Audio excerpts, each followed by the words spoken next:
Welcome to the first episode of Season 2 of the Multiply podcast. My name is Sarah Brown, and with me is Carla Braun from the MB Herald and Carson Sampson from MBCM.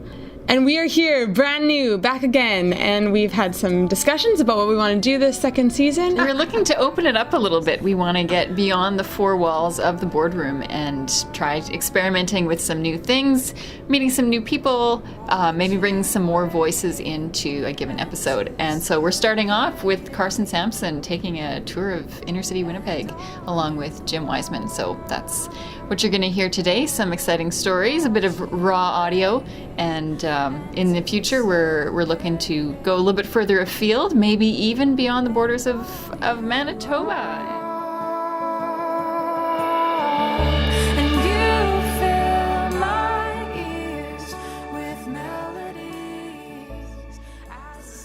You seldom see Walls of Freedom Ministries pastor Jim Wiseman in anything but a tracksuit. It's become part of his signature dating back to his days as a military wreck instructor in Moose Jaw, Saskatchewan. Even in those days, Jim had a heart for the community, so much so it was recognized by the monarchy. Photographer Tony Schellenberg and I dropped by Walls of Freedom on March 24th, 2017, to shadow Jim as he took us through a day in his life and give us a tour of Winnipeg's downtown core. The community service plaque signed by Queen Elizabeth that hung behind his desk was the first thing we noticed. Elizabeth came to visit Canada, and I was in Moose Jaw at the time. And she wanted to find out if there was anybody in the community that was working with community people. And I told them what we were doing and working with kids after I worked and did park things and all kinds of stuff in the community. She signed my plaque. That's her signature. Wow. She signed my plaque to honor what I was doing in the community with the kids and helping them out. And so, yeah. That's awesome. Awesome. It was a good experience. No kidding. Jim and wife Jacqie formed Walls of Freedom on March 23rd, 2007. 10 years and a day to the date of our visit.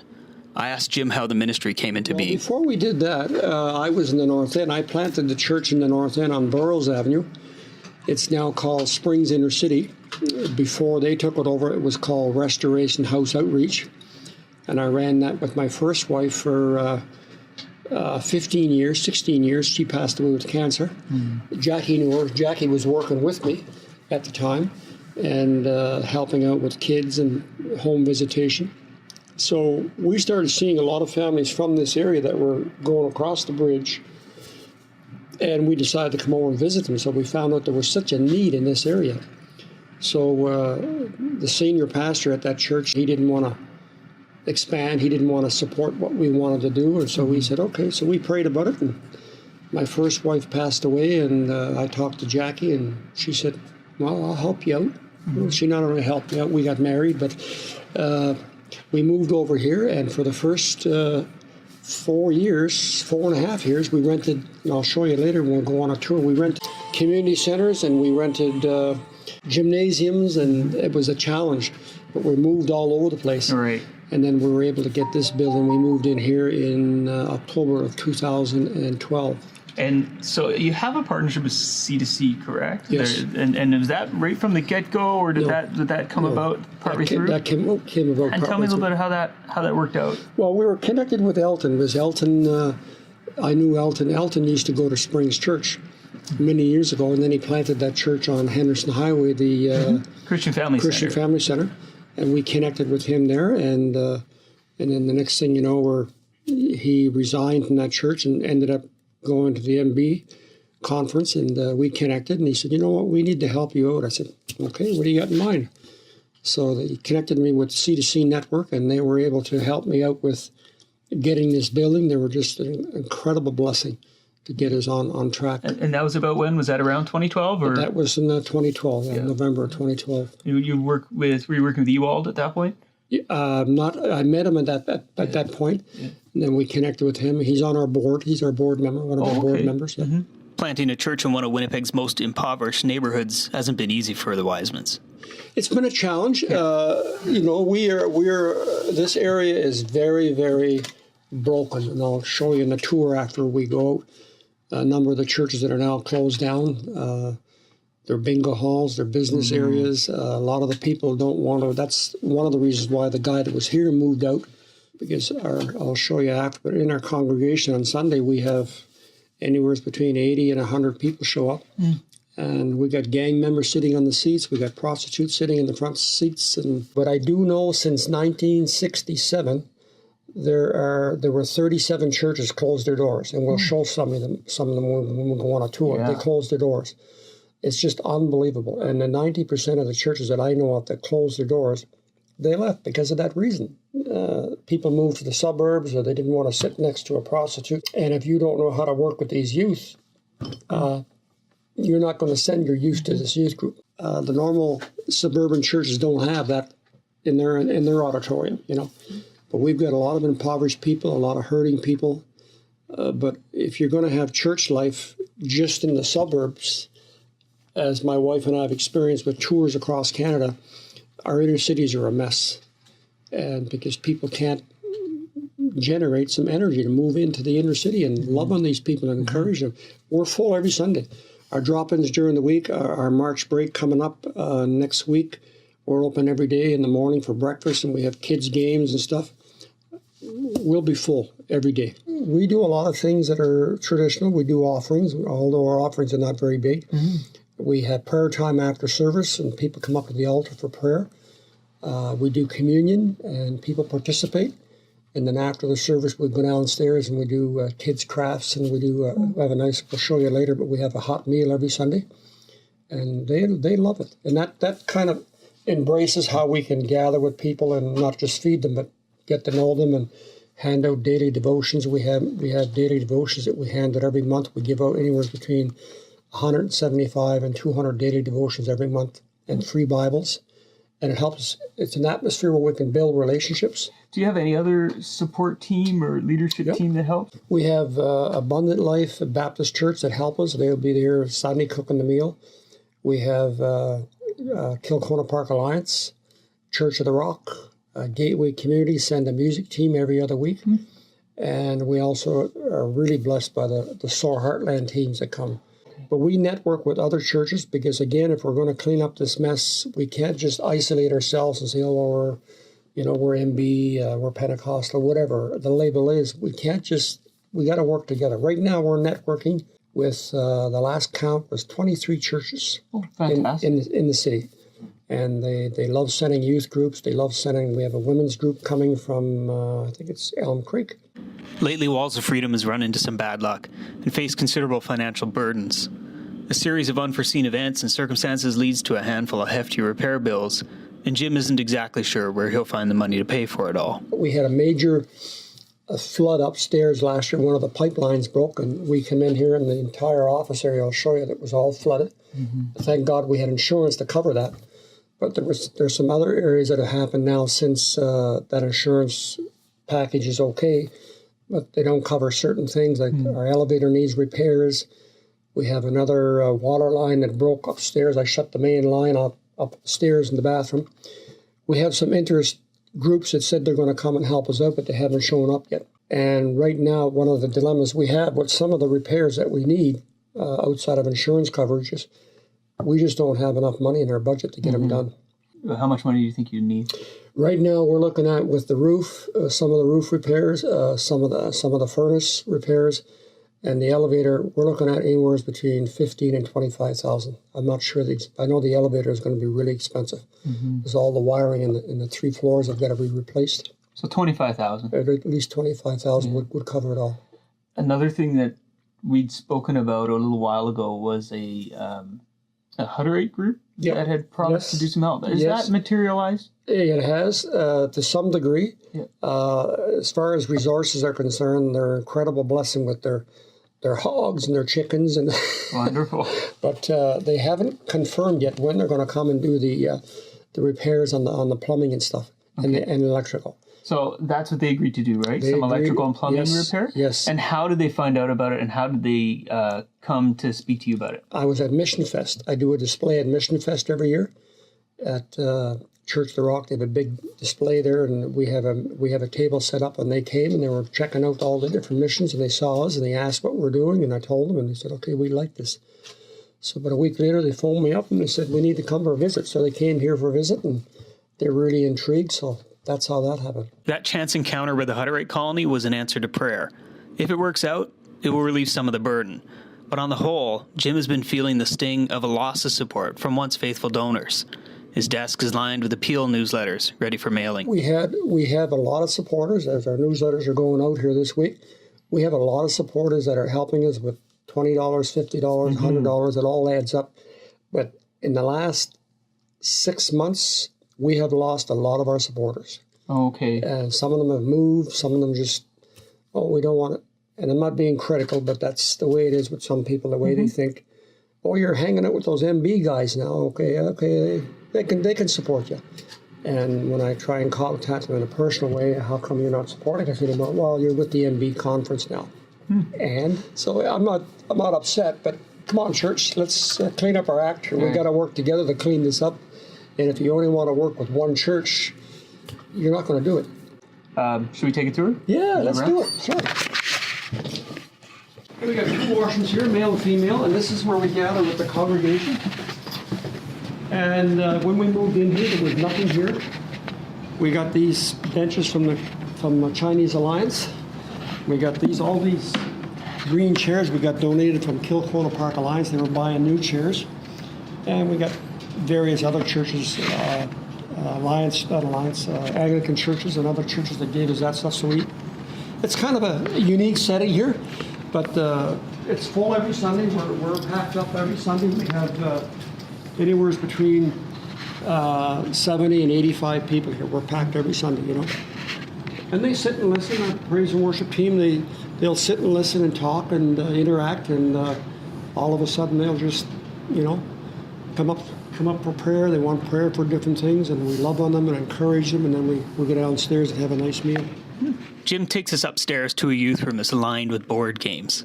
Hand-me-down athletic equipment and 2 not-so-flat televisions take up most of the small space. Walls are adorned with old-time hockey plaques and hand-drawn portraits and landscapes. The drawings are no different than those that line the schools and churches in the suburbs. Pictures of young women in pretty dresses and makeup. Pictures of their families, places they've been or would like to someday visit. Yeah, this is our youth room. It's a great spot. Yeah, they love it. Yeah, they come up here, play games and interact and get on the computer games and play games, and we interact with them up here, and then we take them downstairs for a little snack later on in the evening. But this place is full every Friday. We're here tonight. Tony and I are going to play some Connect 4 before we leave. There you go. And the only problem with this, it's really too small. In the summertime we'll show you downstairs, but we have a big side yard. We have a huge side yard, and we usually use that for playing soccer and basketball. And we've got a basketball hoop out there, but we have a guitar there. We plug it in, and they hammer away with it. Yeah. These plaques on the wall, NHL hockey plaques. Yep. I got those donated from the old hockey rink in St. James before the Winnipeg Jets even came to town. They were in the old arena, so I collected them. I had them in my garage for years in a box. Quebec Nordiques. Minnesota North Stars, a couple teams that aren't even around nowadays. Exactly. These pictures on the wall are pictures that the kids draw, the youth. Yep. It's an image of what they're going through, or, when you talk to them about why they're drawing pictures of girls. We like to look like that when we get older. And, just interesting comments. But we get along great with them up here. They interact, they share things with us that they don't normally share. Mm-hmm. Ages, it fluctuates between ages. We have a limit. You got to be 11 or older. But most of our youth are ages 12 to 17, somewhere in there. Jim showed us the broken down elevator. And this here is the major head here. It's not open right now. It's locked. So our elevator has got wiring and stuff that needs to be repaired. Yeah, the city. I've got to get back together with them sometime in July at the latest, because all the wiring's got to be replaced, and it's going to cost thousands of dollars to fix that. It's not simple enough as packing it in here and finding a new place, because there's probably no new place, and it's probably astronomically more expensive to buy a new property than it would be to fix repairs. No, it wouldn't be worth it. Wouldn't be worth it. I can guarantee you that if we were to sell this and buy another building, you're probably looking at twice the package and maybe just as much repairs. Yeah. There's a lot of the buildings in this area that sold. I know some of the businesses that bought them, and they had to spend a lot of money repairing them. It's not an option. This doesn't make sense. No. And we're quite satisfied with our numbers, and if we're not saying yet, but if it happens where we have to have 2 services on Sunday, we'll have 2 services on Sunday. We're in the right place. The building's smack dab in the community you want to be in. I'll show you across the street. If we drive here, I'll show you across the street where this building is. There's 147 low rentals, and 95% of the people that live there are impoverished. They're low income, or living on welfare. It's not good. Okay, let's go for a little drive. Let's go for a drive. We jumped in the Walls of Freedom outreach van and circled the neighborhood. I've lived in Winnipeg for more than 20 years. I'd worked downtown on Main Street for a few years, so I assumed I knew the city fairly well. But when it came to Winnipeg's core, I knew very little at all. Jim knows every square inch of the core. Clearly, he spends a great deal of time on these streets. He and Jacqie are embedded in the community. Every house, every building had a story. We have a massive home visitation program on our home visitation list. This used to be Kinaway Housing, Manitoba Housing, and they sold it to the federal government last year, and they tore it all apart, and it's now got 67 immigrants living in there. 67 immigrant families living in there.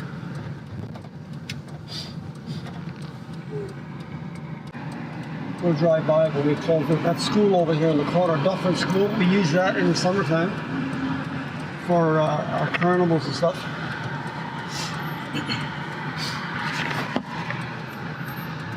This place across the street has a huge, to my left, has a huge swimming pool. In the summertime, we'll rent it and have water baptisms right here. Community baptismal services, we have them announced through our church services. Now these places here are very impoverished. They're they cleaned up some of the signs, but a lot of these buildings were tagged by gang members. I'll show you a house over here on the left. A young fellow was shot a couple of years ago. He was in a gang. He wanted out of the gang, and anyway, he didn't like staying in the gang. You can see, if you look very closely, you can see some of the holes in the cement. Mm-hmm. The gang members came by and shot up the house, and he happened to get a bullet shot and killed him right here. So that's part of the atmosphere in this community. Right here on my left was a world famous, and I think it still is, a gang house right here. Classy place. But many of the churches that were in this area are no longer here. This building here, right here on the left-hand side, is a seniors complex. In the summertime, we'll come over here and we usually organize it and have flyers put out. We'll do a barbecue here. And the place is packed. The barbecue area is packed. Community people and seniors? Mostly seniors from the building. We advertise just for seniors from the building here, but they really enjoy it. They enjoy the time. St. Andrew's Place, correct? Yep. This area here is part of the Kinaway Housing. All together with what I showed you on the other side, there's over 160 families living in this area, and 95% of them are living in impoverished homes. They're just unbelievable situations. We have, the last count, we have 1,760 families on our home visitation list. We don't visit them as much as we used to. 1,760? Yeah, families on our home visitation list. It's a lot of visits. How do you manage it? We don't do it all ourselves. So who helps? We have volunteers that help us out. We visit a lot of the homes, and when they come to church service, we get them to sign in. They don't have a problem with that because they know that we go to the homes and interact with them. But my summation on this area is that a lot of the people in this area, you know, there's a lot of broken relationships, broken dreams, but you know what? you gotta accept them the way they are and stop labeling them. And like you see them on the streets, you see them doing their thing, and they're not losers. We meet some people that come in to our building, just unbelievable testimonies. This school ground here, we rent this school ground every year in June for a big carnival. We have our Love Winnipeg Carnival, and last year in this field here with all the setup we had with the barbecues and the music stuff and kids games, we had over 500 people show up. So what's a normal day in your life look like? You spend a bit of time in the office maybe, a bit of time in the office, and then I do resource pickup. I have sometimes I get emergencies. I gotta go to later on today. I gotta go to Headingley. I gotta visit a young guy in jail. I do prison visits, and then tonight we have the team come in for the youth group tonight. Saturday I usually take Saturday off, and then Sunday we have our set up for our church service at 3. And I take Monday off, and Tuesday, Wednesday, and Thursday are quite busy. I'll show you this one last house down here. A couple of years ago we had a Christmas party at our building, or not a Christmas, a Ladies' Day party at our building. We had this young guy show up, and he was sitting on the doorstep, and I went out and talked to him. I said, we're having a Ladies' Day. I said, it's just for ladies today. And he was sitting there, and the next thing you know, he started crying. I led him to the Lord. I drove him out of the area, and I said, what's happening? He was in a gang, and he was what they call a donkey, trafficking drugs. And this is the house he lived in, right here. Yeah, that's where he lived. And he came up here to the doorstep, and I led him to the Lord, and drove him to his sister's place way up in the Maples area. I haven't seen him since. After the tour, we spent a few minutes taking photos outside the Outreach Center. We'd seen and heard a lot that day, but I had one more question for Jim. I wanted to know what kept him going, day after day. More, I wanted to know where, amidst all the brokenness, he saw the beauty in his community. I find the beauty in all this by just being obedient to what the Lord put out in my heart many years ago, to go and sit amongst the captives and give them the word of the Lord. It might take some time. I don't get consumed with looking at results, positive results every day. I get consumed with the Word of God, letting God speak to my heart. Okay, what is it I'm going to say to them today, God, and give them a message that's going to inspire them. As Ezekiel did, he sat amongst the captives for 40 years before he turned the nation upside down. I'm hoping it's not going to take that long, but whatever time it takes, it's up to the Lord. But every day I'm just responsible to, the positive thing is to be obedient to God's Word, and to give them the message that God's put on my heart and share it with them, and let them make a choice if they want to have good life.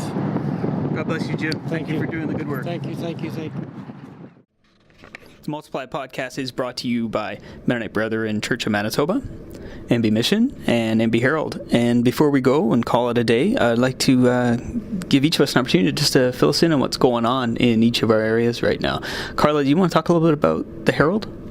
Why, certainly. We're excited to be bringing you some content from the recent ICOM consultation that happened in Thailand at the beginning of March.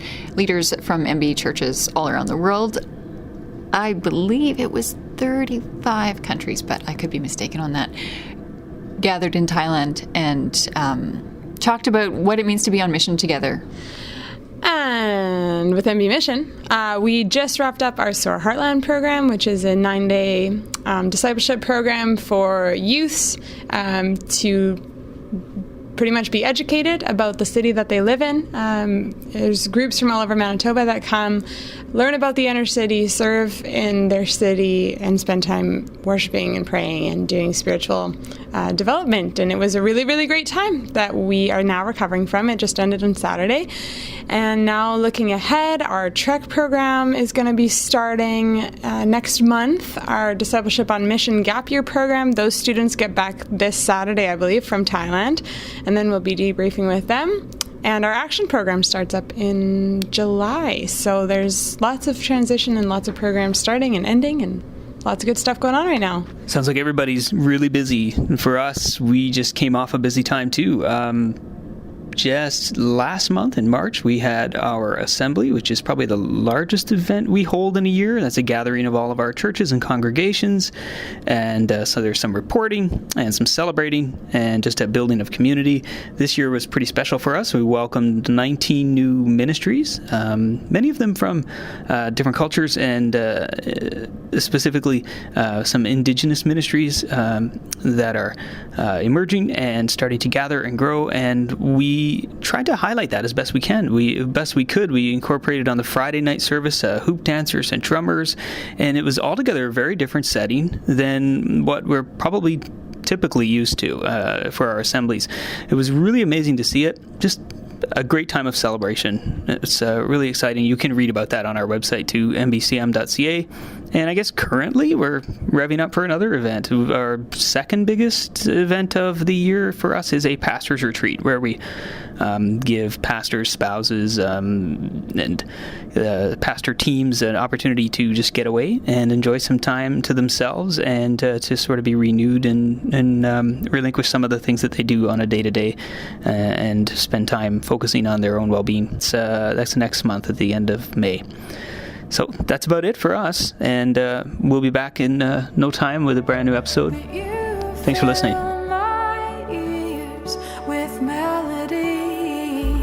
As the sun breaks the night, the sun breaks the night, you